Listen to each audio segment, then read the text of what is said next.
परम आदरणीय परम पूज्यपाद निरंतर स्मरणीय पार ब्रह्म स्वरूप श्री सद्गुरुदेव भगवान संपूर्ण भूमंडल में विचरण करने वाले संत महापुरुष जन और यहाँ सत्संग प्रांगण में विराजमान नर व नारी के रूप में प्रभु के परम प्यारे भक्त, ये हमारा दयाल मत का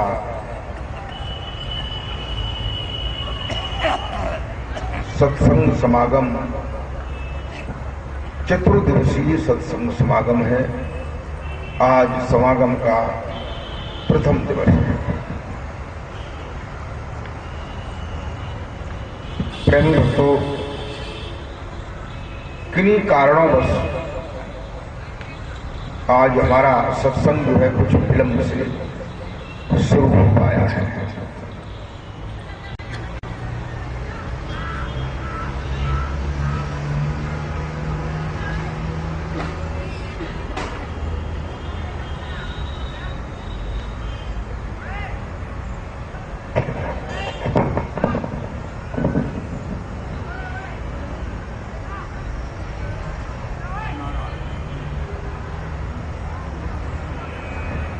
हेलो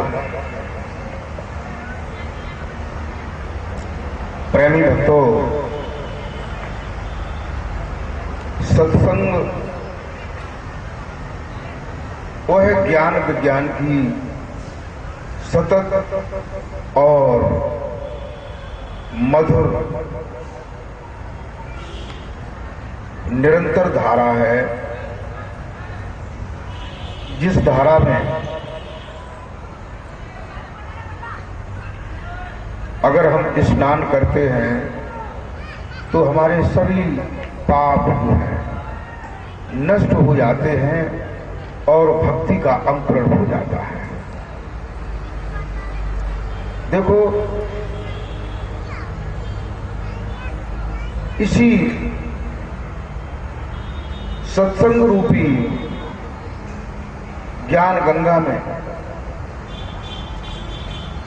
कबीर ने स्नान किया, तुलसीदास ने, दादू ने, दरिया ने, मीरा ने, सहजोबाई ने, बड़े बड़े संतों ने स्नान किया और स्नान करके अपनी शरीर रूपी गंदी चुंदरी को धो करके स्वच्छ बना दिया।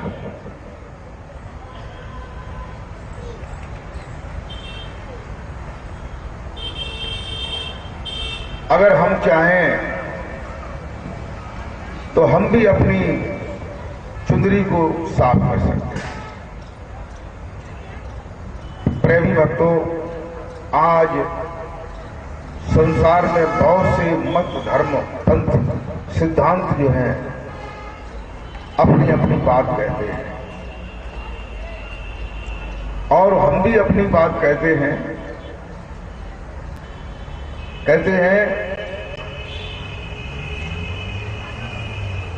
कि बात बात में बात है।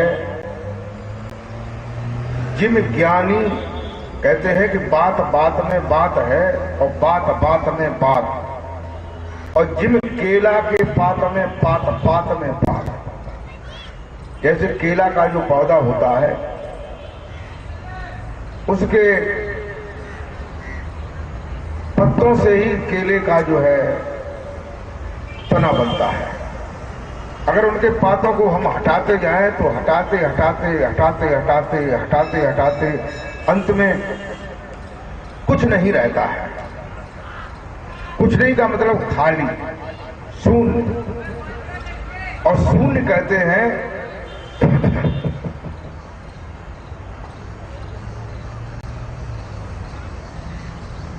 पीछे लड़के जो है वो गेंद मार रहे इधर उधर। प्रेमी भक्तों, ऐसे ही कहते हैं कि बात जो है, बात का ही सारे संसार में खेल है। अगर हम बात को समझ लेते हैं, अगर हम अच्छी बात कहते हैं तो लोग हमें पसंद करते हैं, और अगर हम खराब बात कहते हैं तो किसी को पसंद नहीं आती है। और ऐसे ही जो है संत जो अपनी वाणी सुनाया करते हैं, सत्संग सुनाया करते हैं, वो भी एक बात होती है। तो प्रेमी संतों,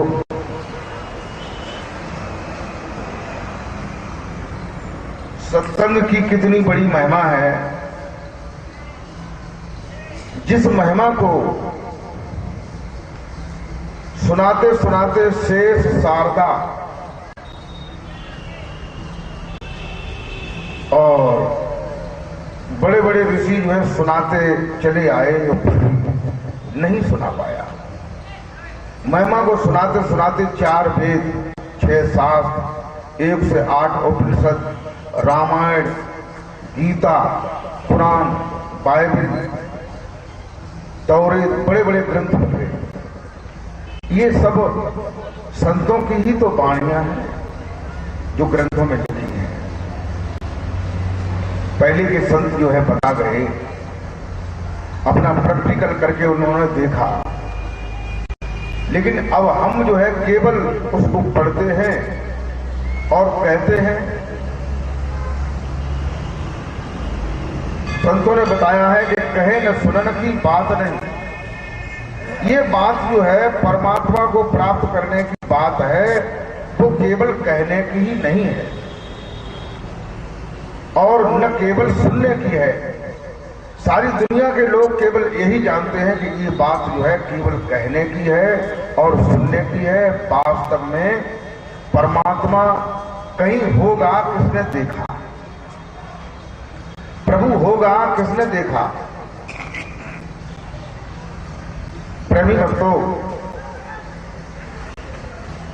जितने भी हम सत्संग सुनते हैं चैनलों पर, संतों के प्रवचन सुनते हैं, कोई भी संत ये नहीं कहता है कि हम तुम्हें प्रभु से मिलाएंगे, प्रभु से मिलाएंगे, ये कोई नहीं कहता है। एक बार मैंने एक अखबार में देखा, अमर उजाला में, उसमें लिख करके आता है बीच में, भगवान प्लीज तुरंत प्रकट हो। ये कोई संस्था है, वो इसको लिख करके देती है।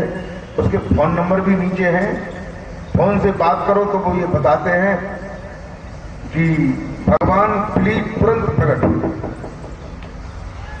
कुछ हिंदी के हैं, कुछ इंग्लिश के हैं। भगवान प्लीज तुरंत प्रकट हो। तो हमारे भक्तों ने पूछा फोन से कि ये बताओ कि भगवान जो है, आप ये कहते हैं कि भगवान तुरंत प्लीज प्रकट हो, तो आपके सामने भगवान प्रकट हुआ कभी? तो उन्होंने कहा प्रकट नहीं हुआ, लेकिन होगा। अगर भगवान है तो होगा जरूर। हम कहेंगे, आज कहेंगे, कल कहेंगे, और जो भी लोग हैं हमको फोन करते हैं, उनको बताते हैं भगवान पर विश्वास करो, वो सबकी मदद करते हैं, जरूर प्रकट हो जाएंगे। के पास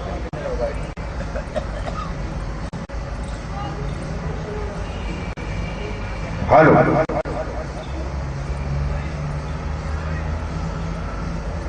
काफी बड़ी संस्था चल रही है, कैसेटें भी चलती हैं, फिर वहां से कैसेटें फ्री आती हैं, स्टिकर आते हैं, और भी चीजें आती हैं समझने के लिए, देखने के लिए। उनसे ये पूछा बार बार कि ये बताओ कि भगवान प्लीज तुरंत प्रकट हो, तो भगवान प्रकट हुआ कि नहीं हुआ? तो अब ये बताइए कि लोग जो है कहते हैं कि भगवान प्लीज तुरंत प्रकट हो। तुरंत मतलब जो है तुरंत ही, अभी और इसी वक्त प्रकट हो जाएगी। केवल बातों से ही लोग भगवान को प्रकट करना चाहते हैं, तो बताइए भगवान कैसे प्रकट होगा।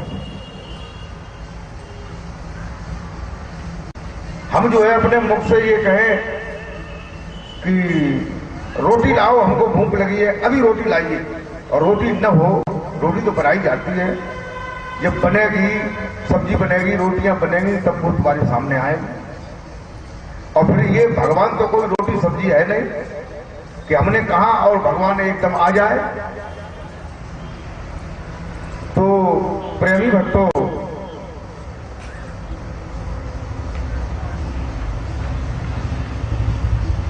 हम आप लोग जो है बड़ी कठिनता की ओर जा रहे हैं। हमारे दिमाग में भगवान को प्राप्त करने की बड़ी कठिनता है। क्या कठिनता है कि हमने भगवान की कथाओं में ये सुन रखा है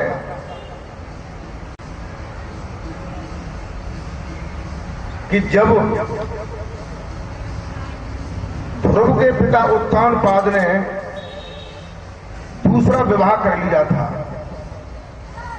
नई रानी आई, उसने स्वागत किया, उसके रूप लावण्य में राजा जो है फंस करके उसकी बात मानने लगे, बड़ी रानी से प्रेम कम किया। ध्रुव ने सोचा कि मेरी मां ये कहती है कि बच्चे का पिता पर जो है अधिकार होता है, पिता का पुत्र पर अधिकार होता है। तो ध्रुव ने सोचा कि क्यों ना मैं अपने पिता से मिलने जाऊं। ध्रुव जो है पिता से मिलने के लिए गया तो दरवाजे पर जो है द्वारपालों ने ये बताया कि तुम्हारे पिताजी का ये आदेश नहीं है कि कोई अंदर जाएगा, तो वो दंड देंगे। तो ध्रुव कहता है कि पिताजी अगर तुम्हें दंड देंगे तो मैं बचा लूंगा, लेकिन अगर मैं जब दंड दूंगा तो आपको कौन बचाएगा, इसलिए आप किवाड़ों को खोल दो, मुझे अंदर जाने दो, वो मेरे पिता है। ध्रुव जब अंदर गया, पिता की गोद में बैठ गया,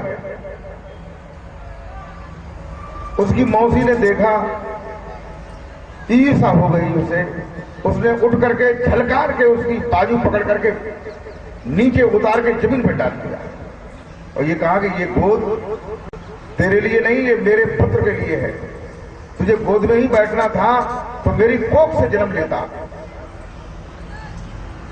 ध्रुव कहता है कि माता, ये मेरा तो कोई दोष है नहीं, और ये कहा कि ये पिता की गोद अब तुझे नहीं मिलेगी, जो अधिकार तेरी मां को था अब वो अधिकार उनके पास नहीं रहा है, अब वो अधिकार मेरे पास है। और ये पिता की गद्दी जो है, पिता की गोद जो है, ये भगवान विष्णु ही दिला सकते हैं और कोई नहीं दिला सकता है। ऐसी बातों को सुनकर के ध्रुव बड़ा हताश हुआ और हताश होकर के अपनी मां के पास गया। मां ने उसके उदासपन को देख करके समझ लिया, तो मां ने समझाया कि बेटा कोई बात नहीं, अभी तुम्हारे पिताजी जो हैं, जैसे सूर्य के नीचे बादल आ जाता है, काली घटा आ जाती है तो प्रकाश जो है नीचे आना बंद हो जाता है, ऐसे ही तुम्हारी मौसी जो है अभी जो है काली घटा है, वो मेरे तरफ प्रकाश नहीं आने देना चाहती है, उसके अंदर ईर्ष्या है। ध्रुव ने कहा कि वो माता ये भी कह रही थी कि ये पिता की गोद जो है भगवान विष्णु दिला सकते हैं। तो उन्होंने कहा हाँ बेटा। उन्होंने कहा कि पिता की गोद ही क्या, तो अपनी गोद में भी बिठा सकते। तो उन्होंने कहा मां मैं विष्णु से मिलने जाऊंगा। तो उन्होंने कहा बेटा अवश्य जाना, लेकिन अभी तुम छोटे हो। उसके मन पर जो है ये बड़ा प्रभाव पड़ा। उसकी मौसी ने कहा कि भगवान विष्णु दिलाएंगे। उनकी मां ने भी उसका समर्थन किया। घर में मूर्ति थी भगवान विष्णु की, उन्हें जाकर के दिखाया कि ये है भगवान। फिर उनकी माँ ने ये कहा कि बेटा भोजन कर लो और सो जाओ, आराम करो। भोजन किया, प्रभु सो गया। लेकिन सो क्या गया, उसे नींद तो आई नहीं, उसकी माँ सो गई। जागता रहा, उसके दिमाग में वही बातें फिर गूंजी। फिर दिमाग में वो बातें आई कि मौसी ने ये कहा कि ये पिता की गोद जो है, मैं तुझे बैठना था तो मेरी गोद से जन्म लेता, या भगवान विष्णु की तपस्या कर तब ये तुझे गोद मिलेगी। बार बार जब ये दिमाग में आई तो ध्रुव जो है अपनी मां के साथ लेटा हुआ था, उठ खड़ा हुआ, भगवान विष्णु के मंदिर में गया और प्रार्थना करने लगा कि हे भगवान विष्णु, मेरी मां मेरे बिना कैसे रहेगी, ये तुम्हारी जिम्मेदारी है और मैं तुम्हारे पास आ रहा हूं। मुझे ये नहीं मालूम तुम कहां रहते हो, लेकिन फिर भी मैं आ रहा हूं। देखो, जिसके हृदय में आकांक्षा होती है, गुरु जी ने नाम दिया, भजन करने को बताया कि भजन करना, और हम रात को जो है हमारी आंख खुली और देह में शरीर में आलस भरी हुई है, तो थोड़ी सी अंगड़ाई ली और ये कहा कि चलो कोई बात नहीं, कल भजन करेंगे। दिमाग बदल गया, फिर सो गए। दूसरे दिन में बातचीत की, दिन में विचार किया कि देखो आज मैं सो गया, आज मैं जरूर भजन करूंगा। देखो गुरु जी ने कहा कम से कम 1 घंटे भजन करना। फिर रात को उठे, घड़ी देखी कि अब तो अभी तो काफी टाइम है, सवेरा भी काफी दूर है, और भजन क्या, आप भजन तो करते ही रहेंगे, गुरु जी ने बता दिया, आप तो ये जानकारी हो गई मुझे। क्योंकि फिर देखेंगे अब ऐसा है, अभी मच्छर ज्यादा लग रहे हैं, थोड़ा सा ठंडी पड़ जाएगी तो फिर कपड़े ओढ़ करके फिर आराम से, गर्मी नहीं लगेगी और भजन किया करेंगे। फिर दिमाग बदल गया। तो देखो, हट की भी आवश्यकता पड़ती है, यहां हट की आवश्यकता है। कहते हैं अति सर्वत्रम वर्जिते, अति जो है हर जगह वर्जित बताया जाता है, हर जगह जो है अति वर्जित बताया जाता है, नेट बताया जाता है, हर जगह अति नहीं करना चाहिए। कबीर साहब कहते हैं कि अति का भला न बोलना, अति की भली न चूक, और अति का भला न बरसना, अति की भली न धूप।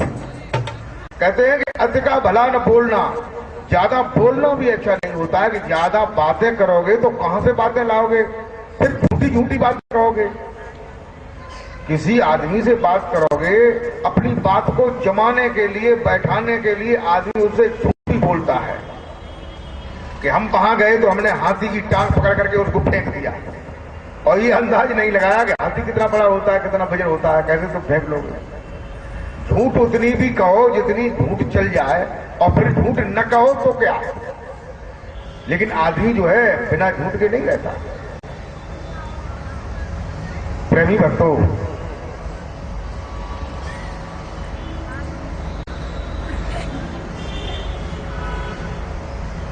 ध्रुव जो है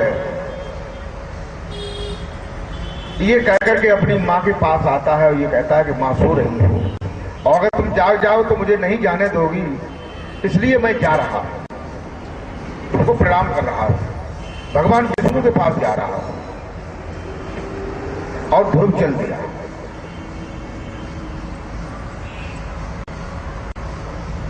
प्रेमी भक्तों, रास्ते में उसे चोर मिल गए, उन्होंने पकड़ लिया। ये सोचा कि ये कोई राजा का लड़का है, राजकुमार है, काफी जेवरात, अच्छे अच्छे वस्त्रों को पहने हुए है, तो जेवरातों को उतार लिया, उनके जो आभूषण सुंदर से थे वो भी उतार लिए, और बदमाशों ने ये सोचा कि ये किसी राजा का लड़का है, अगर इसने कह दिया तो हम तुम जो है परेशान हो जाएंगे, मारे जाएंगे, पकड़ जाएंगे, इसलिए इसको खत्म करो। उधर जो है भगवान विष्णु और लक्ष्मी देख रहे हैं कि मेरा भक्त आ रहा है और भक्त पर क्या संकट आ रहा है।